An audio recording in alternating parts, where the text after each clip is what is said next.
আমাদের প্রত্যেকেরই উচিত প্রতি মাসে একটা করে ভালো একটা হোমমেড হেয়ার প্যাক ইউজ করা। যেমন আমি আমার চুলের যত্নে প্রতি মাসে একটা করে বাসায় বানিয়ে হেয়ার প্যাক ইউজ করি। অনেকে এর আগের বার আমাকে কমেন্টস করেছেন আপু একটা হোমমেড একটা হেয়ার প্যাক শেয়ার করেন। তাদের জন্য আজকে আশা করছি আমার ভিডিওটা খুবই কাজে দিবে। বাসায় থাকা অল্প কিছু উপকরণ দিয়ে কিন্তু আপনারা এই হেয়ার প্যাকটি বানিয়ে ফেলতে পারেন। তো চলুন দেখে নিই আজকে আমাদের হেয়ার প্যাকটি বানানোর জন্য কি কি লাগছে। ফার্স্টে আমি এক পিস অ্যালোভেরা নিয়ে নিয়েছি। এখানে প্রতিটা উপকরণে কিন্তু আপনারা আপনাদের চুলের পরিমাণ অনুসারে নিয়ে নেবেন। আমি অ্যালোভেরাটাকে খুব ভালো করে ধুয়ে নিয়ে তারপর আমি আমার চুলের পরিমাণ অনুসারে নিয়ে নিচ্ছি। যদি আপনাকে অ্যালোভেরা স্যুট না করে সেক্ষেত্রে আপনারা অবশ্যই ইগনোর করতে পারেন। তো আমি বলবো যাদেরকে স্যুট করে না তারা অবশ্যই ইগনোর করবেন, আর যাদেরকে স্যুট করলে তো অবশ্যই ভালো। তো আমি অ্যালোভেরাটাকে একটা বাটিতে নিয়ে নিচ্ছি। এরপর আমি আগের দিন রাত্রে মেথি এবং কালোজিরা ভিজিয়ে রেখেছিলাম। তো আমি কিন্তু এটা অবশ্যই পানিটা ফেলবো না, এটা সহই কিন্তু আমি এটাকে সুন্দরভাবে ব্লেন্ড করে নিব।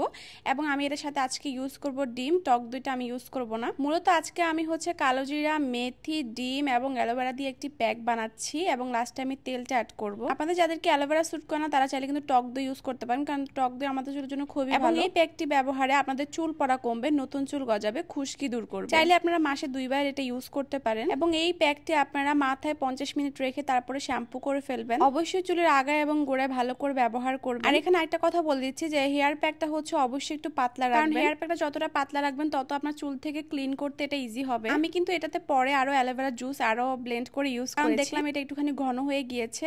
এরপর আমি এটাতে 2 চা চামচ তেল এড করেছি। এই তো আমার প্যাকটা একদমই রেডি। আমি এটাকে ভালো করে মাথায় দিয়ে 1 ঘন্টা পর শ্যাম্পু করে ফেলবো।